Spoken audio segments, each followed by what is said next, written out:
You're watching the World Cup right now, or you're about to, and honestly you have no idea what's actually happening.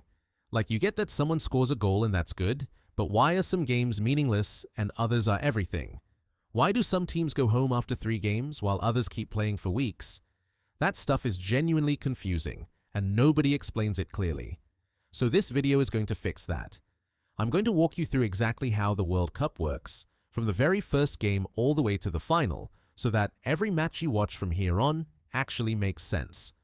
Most people think they kind of get it, but there's a whole layer of strategy and stakes underneath the surface that changes how you watch everything. Once you see it, you can't unsee it. Here's what we're covering: the group stage, how teams advance, the knockout rounds, and the one thing that makes the World Cup different from almost every other tournament on the planet. Let's start with the group stage, because this is where most of the confusion lives. When the World Cup begins, 48 teams get split into 12 groups of 4. Each group is labeled A through L, so you'll hear people say things like, Group B is brutal this year, or Group F is wide open. Every team in a group plays against the other 3 teams in that group exactly once. So each team plays 3 games total in the group stage, and that's it. 3 games to prove you belong. Now here's where it gets interesting. You don't just win or lose in the group stage, you collect points. A win gives you 3 points, a draw gives both teams 1 point each, and a loss gives you nothing. At the end of those 3 games, the 2 teams with the most points in each group move on to the next round. The other 2 go home.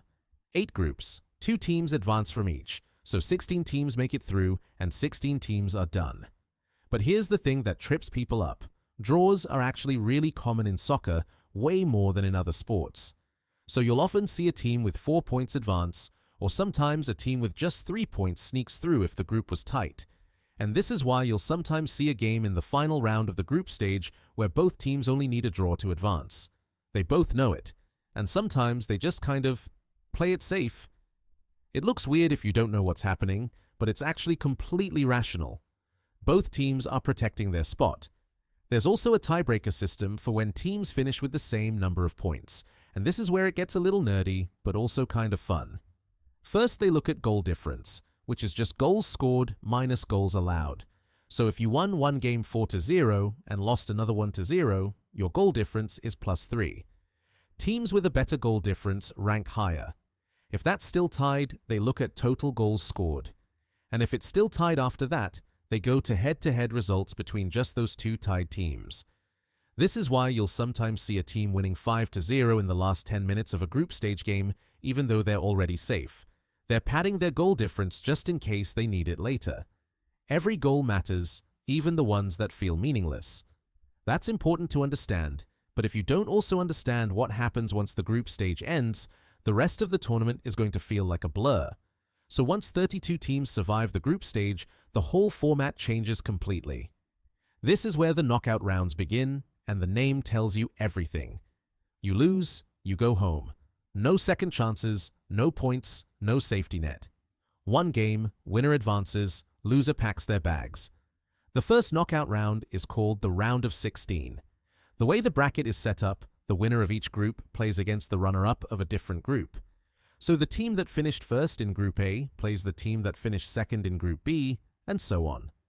This is actually by design. It's meant to keep the strongest teams apart early so they don't knock each other out before the final.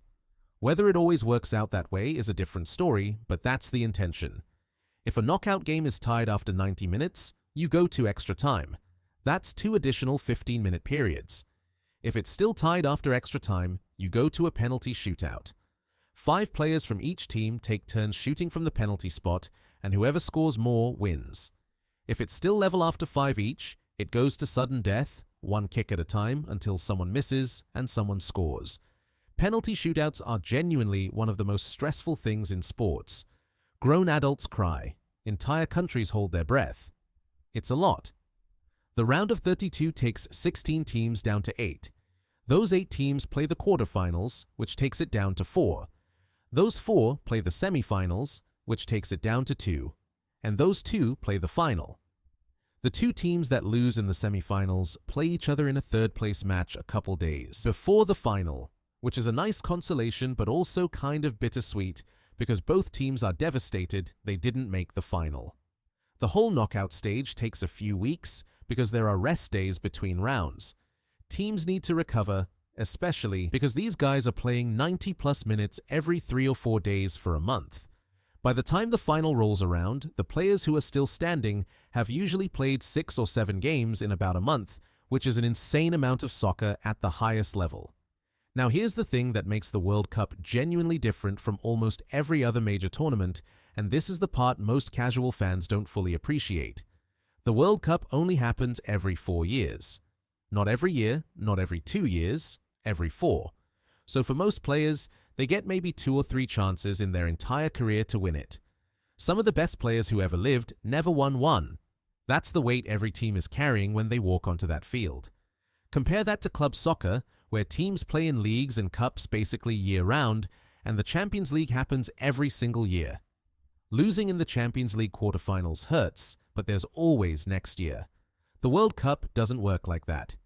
If you're 28 years old and your team gets knocked out in the round of 16, you're doing the math in your head. Will I even make the squad in 4 years? Will I still be this good? That pressure is unlike anything else in sports. It's also why upsets hit so differently at the World Cup. When a smaller nation beats a powerhouse, it's not just a cool moment.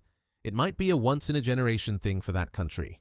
Players who grew up watching the World Cup on TV, dreaming about it, finally get there and beat a team they were never supposed to beat.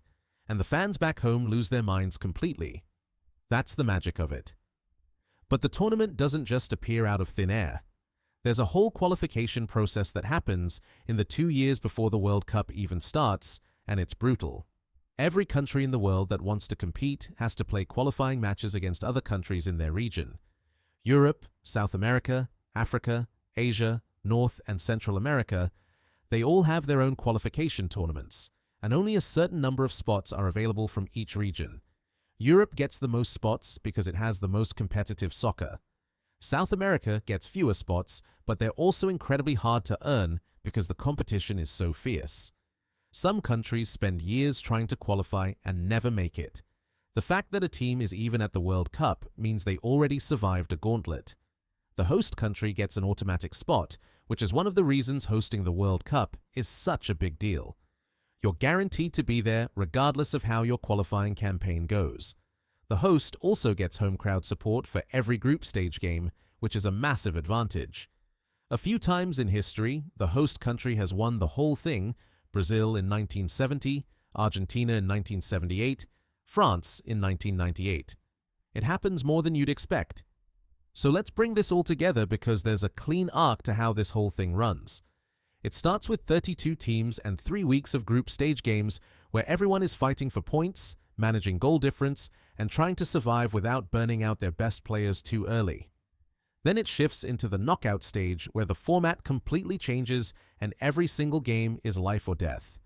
The pressure builds with each round because the games get bigger, the stakes get higher, and there are fewer teams left to hide behind. By the time you get to the semi-final, you've got 4 teams left out of the 32 that started, and each of them has been through something. They've had close calls, probably a penalty shootout or 2, injuries, drama, and now they're 90 minutes away from the final. And the final itself is just one of those events where the whole world is watching. Billions of people. Offices shut down in countries where the team is playing. People wake up at 3 a.m. to watch. Kids paint their faces. It's genuinely one of the biggest shared experiences humans have left, and it all comes down to one game between 2 teams who have earned the right to be there. The thing that makes the World Cup so compelling once you actually understand the structure is that every phase has its own logic. The group stage is about survival and strategy. The knockout rounds are about nerve and execution, and the final is about legacy. Players know that whoever wins that game gets to call themselves a world champion for the rest of their life, and nobody can ever take that away from them. So next time you're watching and someone says they just need a draw to go through, or they're level on points but behind on goal difference, you'll know exactly what's happening and why it matters. And when the knockout stage starts and the atmosphere shifts and the games suddenly feel more intense, you'll understand why. The stakes just got real, and every team left is one bad game away from going home. That's the World Cup. It's bigger than any league, any club, any individual player.